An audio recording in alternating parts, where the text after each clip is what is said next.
house. So how do you say trees in or Tree? yes in Ojibwe or I understand? Tigos is like a limb. Okay. Nanaktig is maple. Okay. And so there's So they trees each have different names. yes. And I'll show you some names.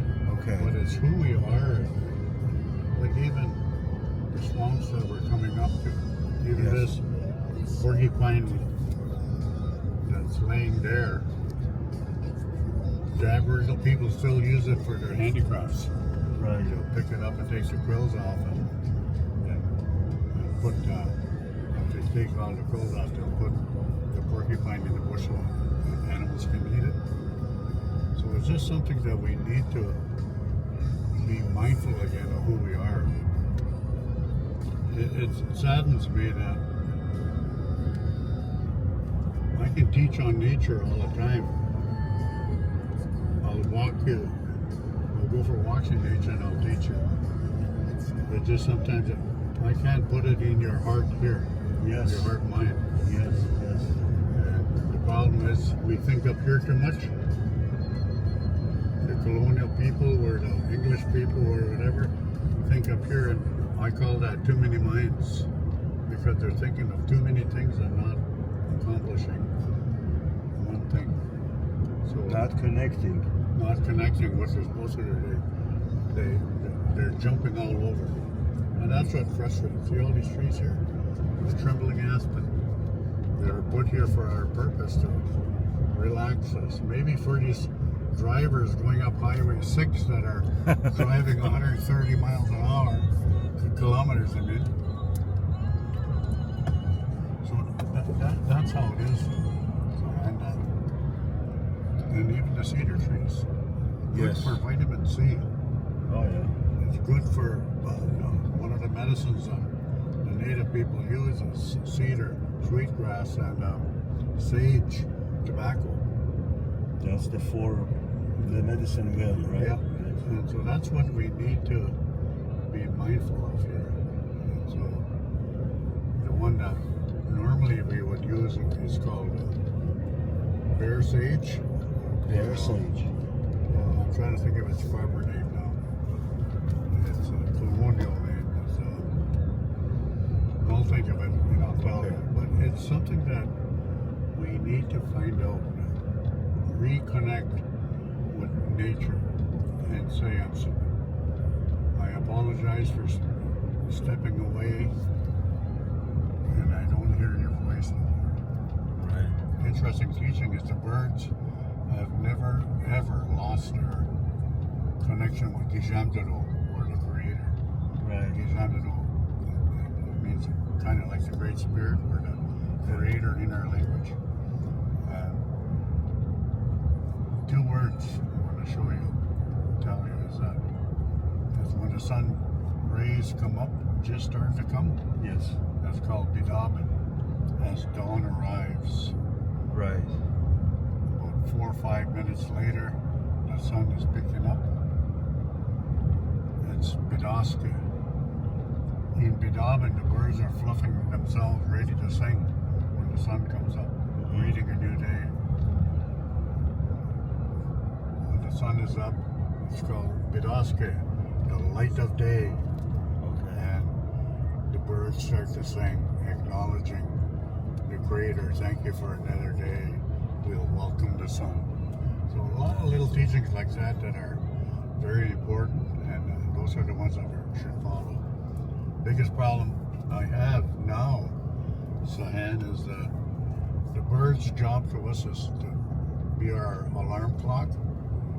We talk to the phone and we say, Surrey, wake me up at 5:45. Yeah. And we're taking away the responsibility of the birds that sing for us. Yes. And then we turn on the radio.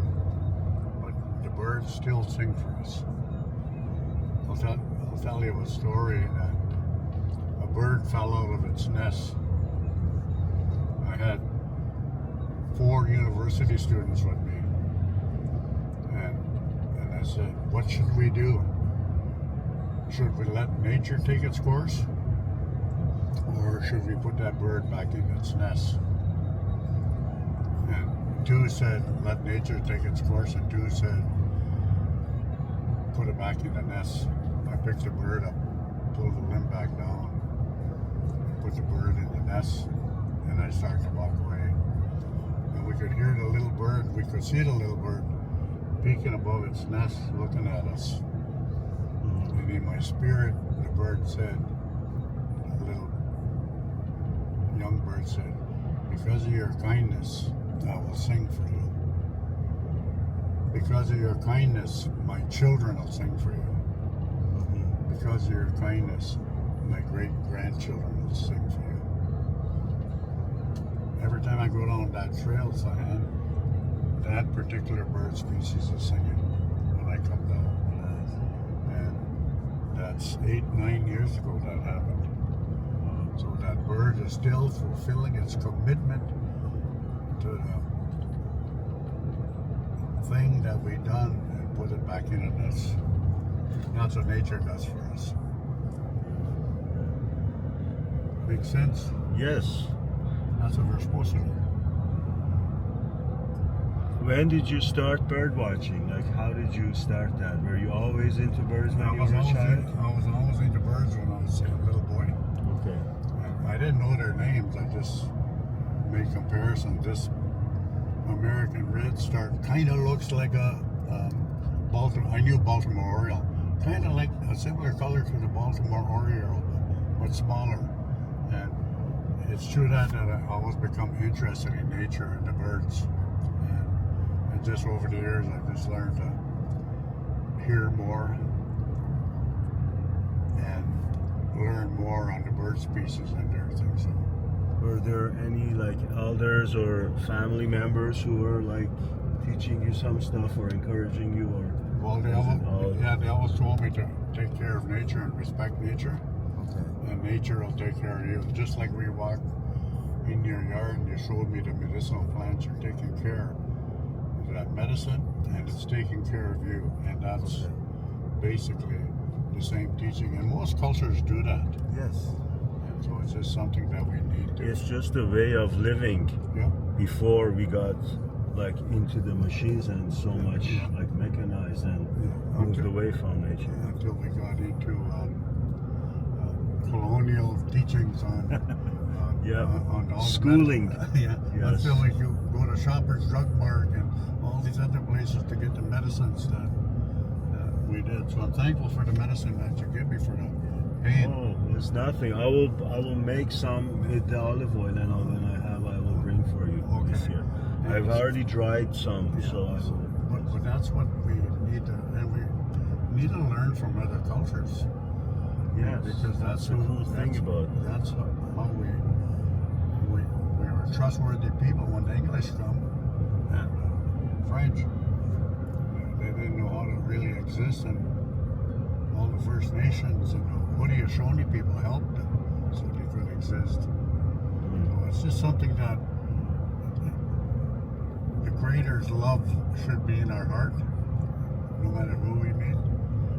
And so when you see the poor people on the streets, you shouldn't shun them. Stop and talk to them. But that's how it is. Nature has its way with us, and we need to be respectful for that.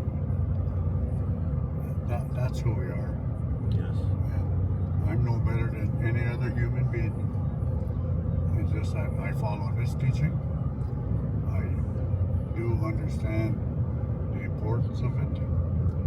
And that's what the elders always said to me. Take care of nature, and it'll take care of you. Yes.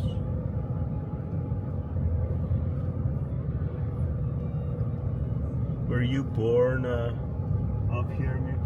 Yeah, I was born on Cape Crooker, where Neyaashiinigmiing. Yes.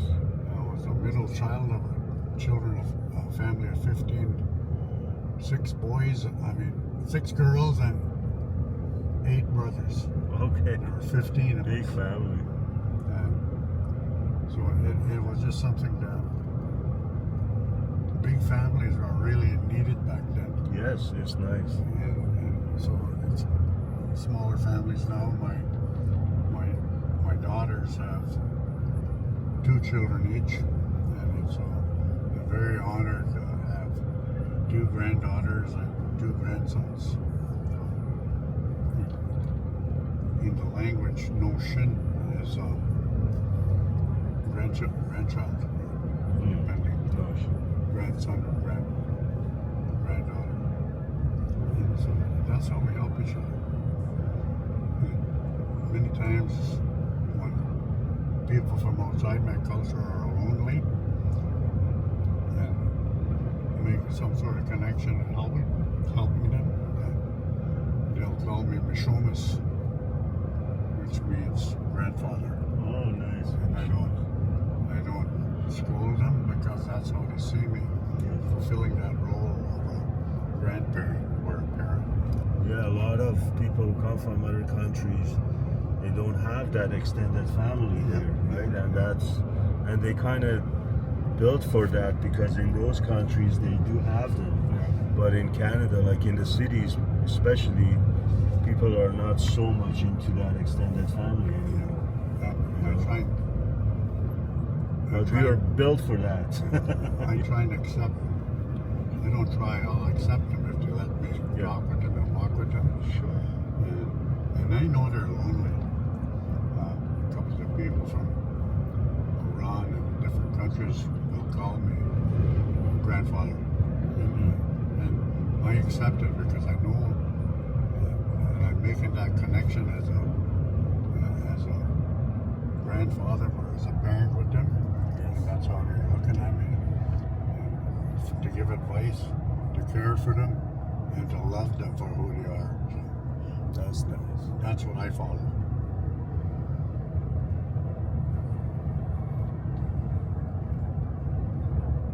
So, like, have you seen a whole lot of change? You must have seen a lot of change on, in Neyaashiinigmiing or on the whole peninsula since you were, you were a kid, you were a young boy, and till now. I see. How is it changing has it got like better or? I see a declining animal species, birds, from the hydro lines filled with barn swallows and cliff swallows building along the buildings. I don't see that no more. I think on the new school at the Cape, I think there are about 9 barn swallow nests, and it saddens me because you see a decline. That's why I work and support the species at risk program.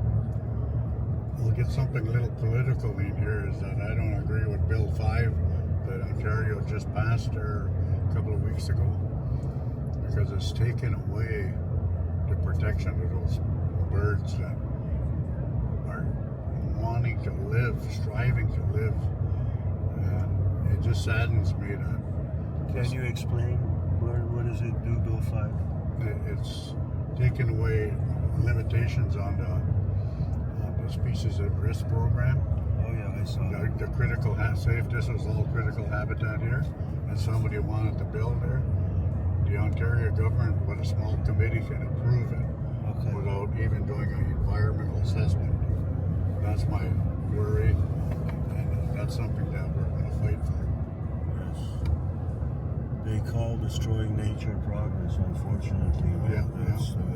And I said that when it was my turn to talk at the standing committee, I said, I've seen an increase in the birds. I see this happening. And because of this legislation, might not be there for them anymore. And so we have to be a voice for nature. Mother Earth, Mother Nature was given to us for us to protect. When we're alive, Mother Nature nurtures us. And when we pass on, our body, when we're in the ground, our body nurtures Mother Earth. That's how it should be, and we don't do that no more. So it's just something that we need to understand, that we're losing our responsibility as human beings to protect what Mother Nature has given us, or Mother Earth. This saddens me, Sahand. Yes, me too. Yes. It's, Or maybe you won't be able to taste that good smoked fish after the waters are so bad. You won't be able to see the grouse or the moose. And I look in the long range forecast. oh yeah, me too. And if we don't see that, then I'm not blaming anyone. I'm going to blame everyone for not being the voice for nature. That's what we need to do. Lots of yellow flowers are there. And this one's, the one that just finished blooming is called Lakeside Daisy. Okay. And it just looks similar to this. But this one's called Lance Coreopsis. Like I told you earlier, everyone has a brother or a sister or a cousin. Yes. This is the one that made to look like its cousin. So every plant in the Anishinaabe medicine has a brother and a sister. Yeah. There's no plant that's We're cousin, or whatever you want to say. okay. Like ginseng has a plant that's got exactly the same leaves as it, but their flower grows up differently. And that's called sarsaparilla. Sarsaparilla, yes. Yeah. Yes. And it's a good medicine too, but it protects ginseng because you will pick the sarsaparilla, and some people think it's ginseng. So I'm happy with that. That's right. Because there's only a couple hundred plants in my community. And even if you see this cherry tree here, a chook cherry tree, Yes. see the black, Yeah. that's called black knot. It'll kill that tree. Okay.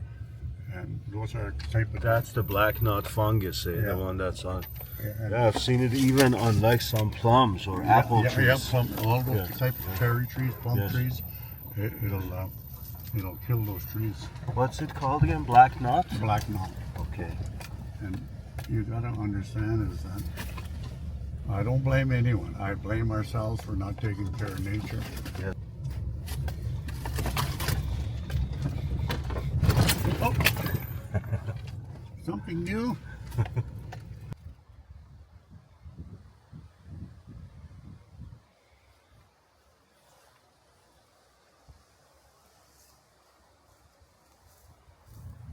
Tiger lilies. Wood Wood? lily. Wood lily? It's a natural one. Okay. Tiger Okay. lilies Is are the- not natural. Okay. Introduced. Nice. So what is the name of this place we are in? Where are we now, Miptoon? It's called a hunting ground. We call it Willow Creek. Willow Creek. Yeah. It's amazing how there's the limestone path here all the way. Yeah. It's like, was it done this way or was it always there? Or you just like they scraped it with the excavator, or was it done a long time ago? People gradually just done it, and we Okay.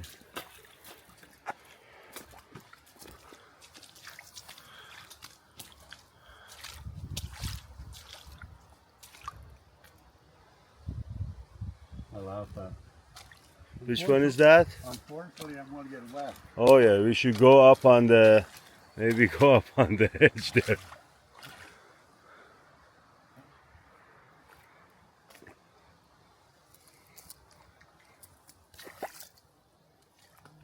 Which one is this? That's one I'm trying to think of its name. Let's roll it and smell it. Oh, I can't think of its name. Nice smell, eh? Yeah.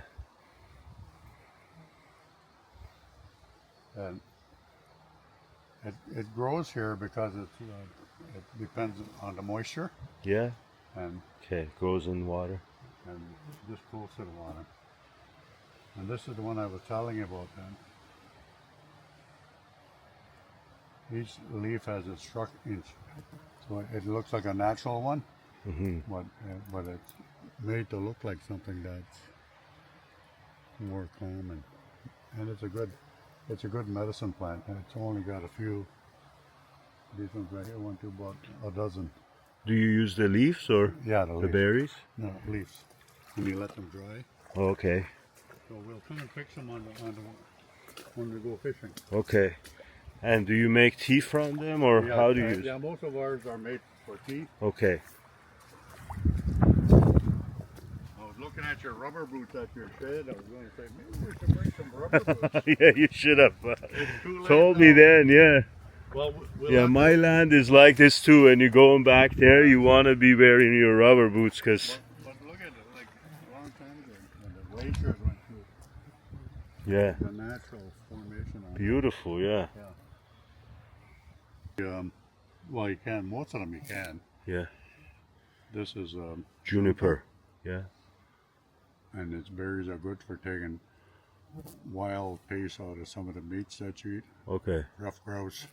Oh, yeah. Like, and that's what we used to use a long time ago, because we never had all the garlic and different medicines. Right. So that's.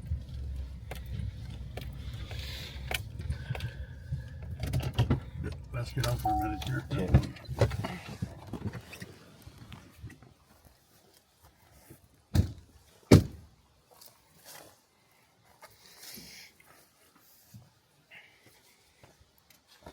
This is sarsaparilla.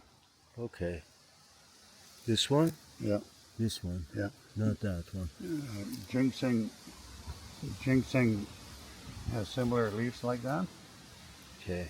This is probably the berries from it, because it grows on the side. Okay. Ginseng's flowers come up through here, Through the middle. Yeah. Okay. and the coreopsis seeds, plants. I mean, berries are actually not part of it. So these are probably the berries there. Hmm. This one they used in like a drink or something, right? So Like root gin, beer? Yeah. Oh, gin, okay. Yeah. Gin or root beer, yeah. Okay. Either one, yeah. Okay. I just thought I'd show you. See, it's all over. Yeah. It's just that people don't know about it, so they don't use it. And it produces every year. And I think the roots of it is really medicinal Yeah, too. yeah, it is. The roots of it is what they dry and Most of the medicinal plants are the roots. right. We let dry. Okay. Make tea. Okay. But they keep producing every year. Yes, there's a lot of them And here. saying Yes. the humans aren't using us anymore. but Yes. We'll still keep producing. Yes. Make sense? Yep. So the medicines usually grow close to each other, so that you don't have to wander all over to find one cure. And, but it's just something that we need to relearn again. We need the Yes. teachers. We need people like you to teach us what we've forgotten, Yes. and respect that we should have for the medicines.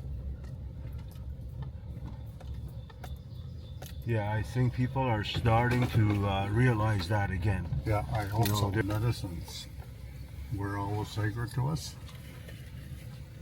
Quite a few years ago, the pharmaceutical companies come and said to us, learning about the medicines, can we use it? And we'll give you credit, and we'll give you compensation. And so a lot of the elders at the time shared the medicine, and those pharmaceutical companies never give recognition Right. to the First Nation people. Yes. And that happened again about 20 years ago, maybe a little more. And we went up to a meeting, and we were a little bit late, and we seen all the old people sitting outside. And we asked them, has the meeting started? And they said, yes. But they're talking to the pharmaceutical companies, and we don't want nothing to do with them. Because they promised us this before, and they hadn't fulfilled their promises. Right. So that's, and we stood with the old people at that time. And they really respected us for not going in.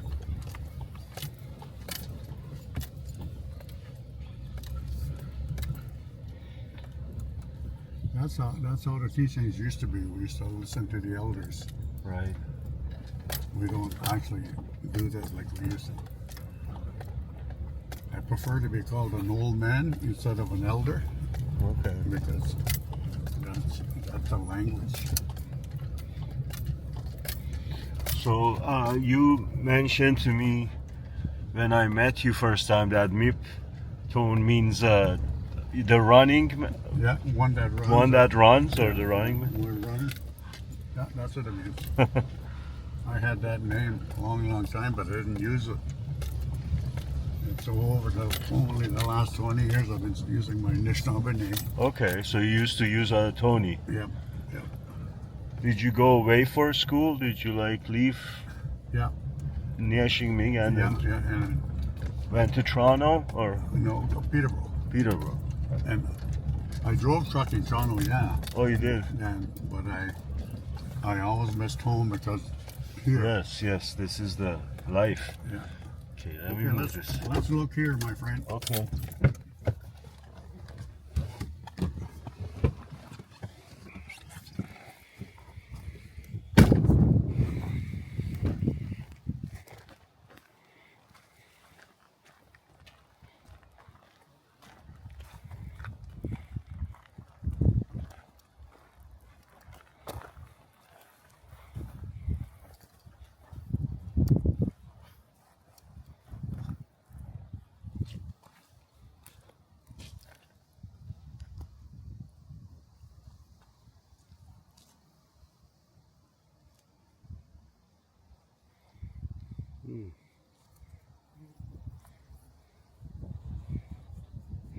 What is this one? Column.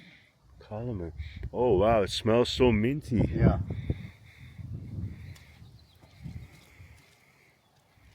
Is this for cold? Yeah, good for colds, good for tea and colds. Okay.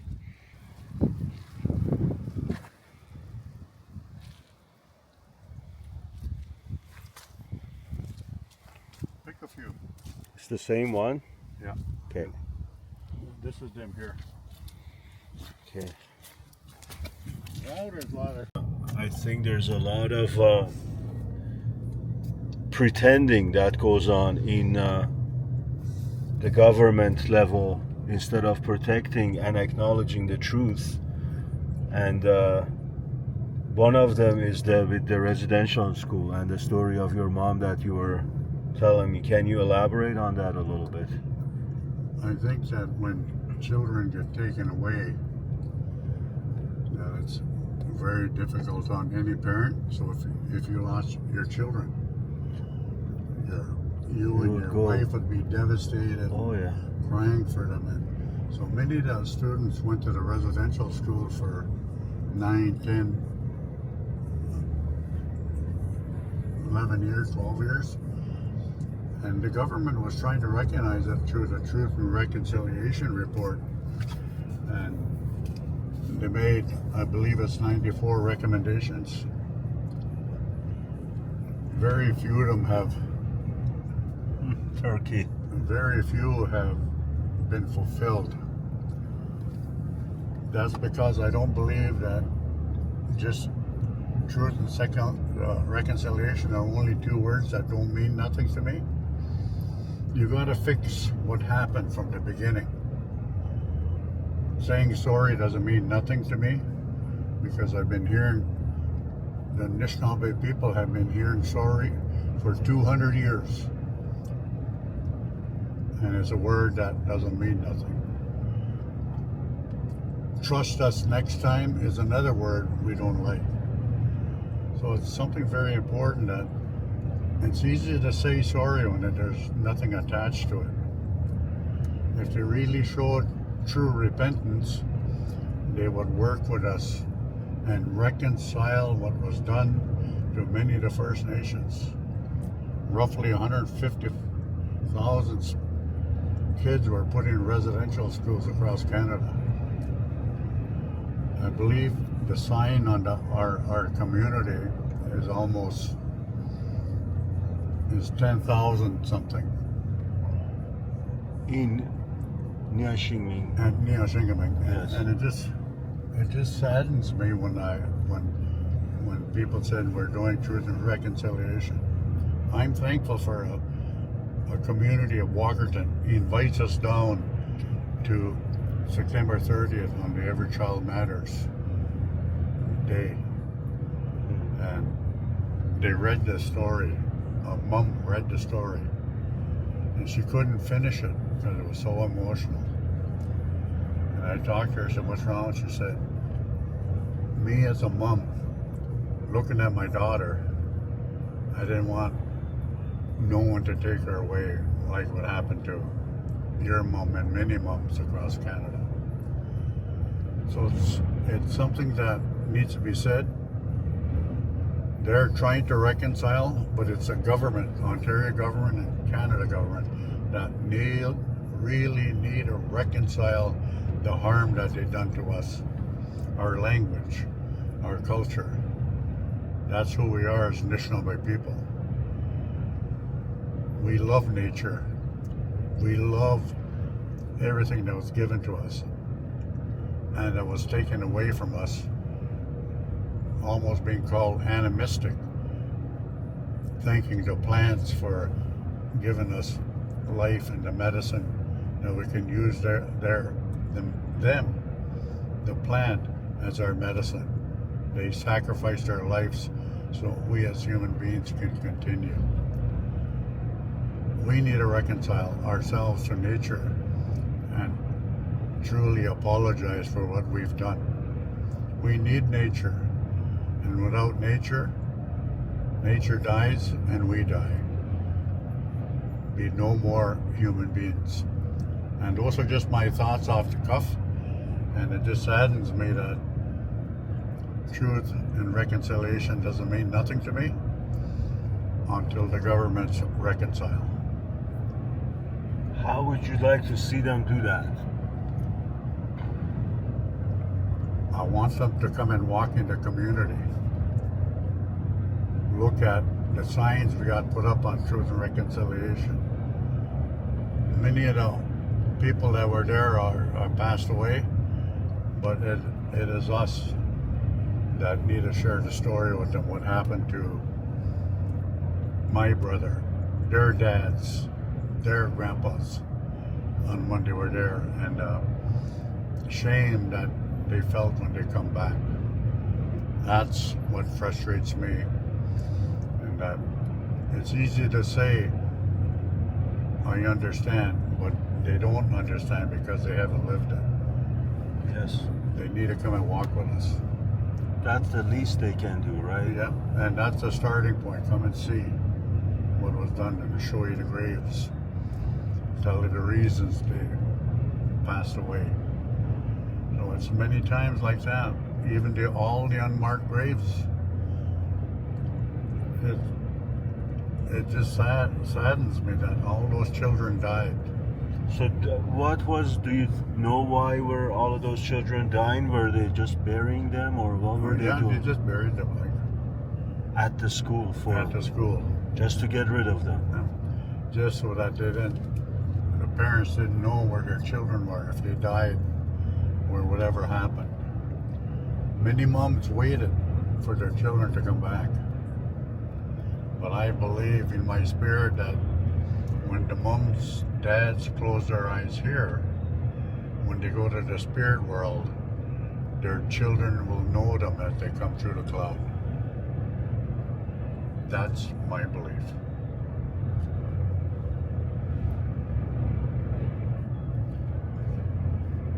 That's the story, my friend, on what needs to be reconciled. Yes. Then truth and reconciliation can happen. Yeah, there is a lot of some of the governments of Canada that are beginning to start to deny it again, Yeah. and they've been spreading those thoughts recently again, and there's a lot of people who fall for that. Yeah. That's what happened to, I believe it was a mayor's wife in Vancouver said that never happened. Yes. We should have went after that, scolded her, wrote, and challenged her to give us proof, not just saying something off the cuff. This saddens me when people talk out of ignorance. Yes.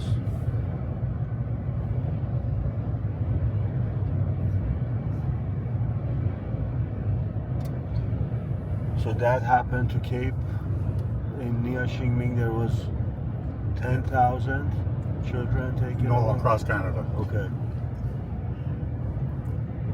And the opposite of that is that during the First World War, First and Second World War, Neyaashiinigmiing had the highest ratio of men joining the army to fight for Canada. No acknowledgement of that whatsoever. They went back, many of them were scarred, many of them, They came back to, many people got more benefits. Other veterans from across Canada got more benefits than the First Nation people. So it just saddens me that